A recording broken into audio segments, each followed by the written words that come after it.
প্রাচীন আমল থেকে গ্রাম বাংলায় প্রায় প্রতিটি বাড়িতেই ছিল কাঠের ঢেঁকি। সেটাই ছিল চাল ভাঙা বা উৎপাদনের একমাত্র উপায়।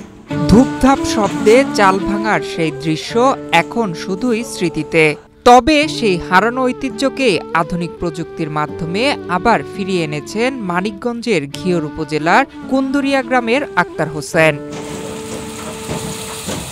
52 বছর বয়সী এই উদ্যোক্তা প্রথমে নিজের প্রয়োজনে ঢেঁকি ছাটা চাল তৈরি করলেও এখন দুটি বৈদ্যুতিক ঢেঁকি বসিয়ে বাণিজ্যিকভাবে চাল উৎপাদন করছেন। ঢেঁকি ছাটা চাল আমরা খাইছি, মাঝখানে ঢেঁকি উঠে গেছিল, আসছিল না, মেশিনে বাঙ্গাইয়া খাইছি। এখন আবার এই জায়গায় ঢেঁকি ছাটা চাল নিয়ে খাই। এখন আমরা ভালো আছি, এদের মারও ভালো, শক্তিশালী। আর বাঙ্গাইনাটার মার না একবার পানির মতন, আর এদের মার দরবার সুন্দর, খাইতেও ভালো মজা। ওদের স্বপ্ন পূরণে পাশে থাকতে পেরে আমরা গর্বিত। আক্তারের ঢেঁকির লাল চাল এখন শুধু মানিকগঞ্জেই নয়, দেশের বিভিন্ন জেলা থেকে পাচ্ছেন অর্ডার। নিজের প্রয়োজন ও শখের বশে ঢেঁকি ঘর স্থাপন করে তিনি এখন আর্থিকভাবে স্বাবলম্বী। মাত্র 1 বছর আগে বাড়ির জায়গায় ছোট করে ঢেঁকি ছাটা মিল তৈরি করেছিলেন স্থানীয় গাড়ি চালক ও এক উদ্যোক্তা। সেখানে 1 বছর ধরে কাজ করেন মনোয়ারা বেগম। তিনি বলেন, চাহিদা বেশি হওয়ার কারণে শীঘ্রই আরও ঢেঁকি বসানো হবে। প্রতিদিন 4 মণ ধান ভাঙানো যায় মিলে। প্রতি কেজি চাল 100 টাকায় বিক্রি হয়।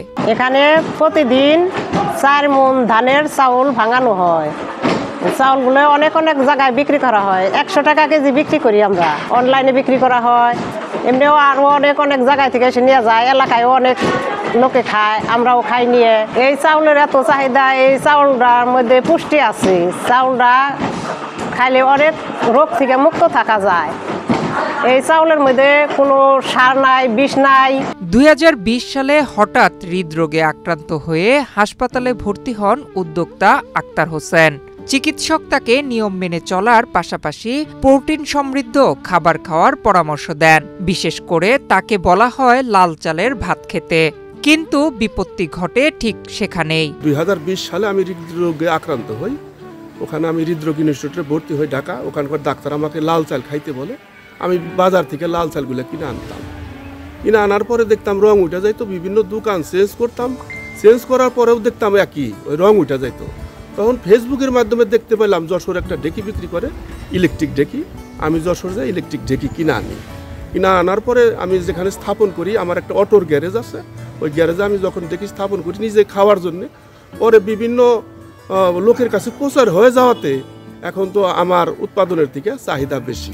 ঢেঁকি ছাটা চাল পুষ্টিগুণ সম্পন্ন, কেমিক্যাল মুক্ত হওয়ার কারণে মানুষের শরীরের জন্য উপকারী।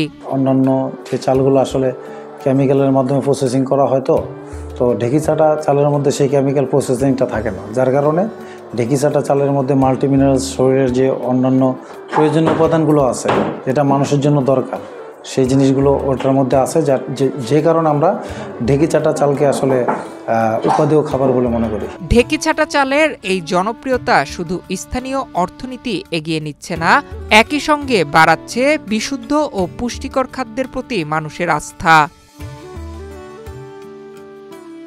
নয়ন বিশ্বাস, বাংলাদেশ প্রতিদিন।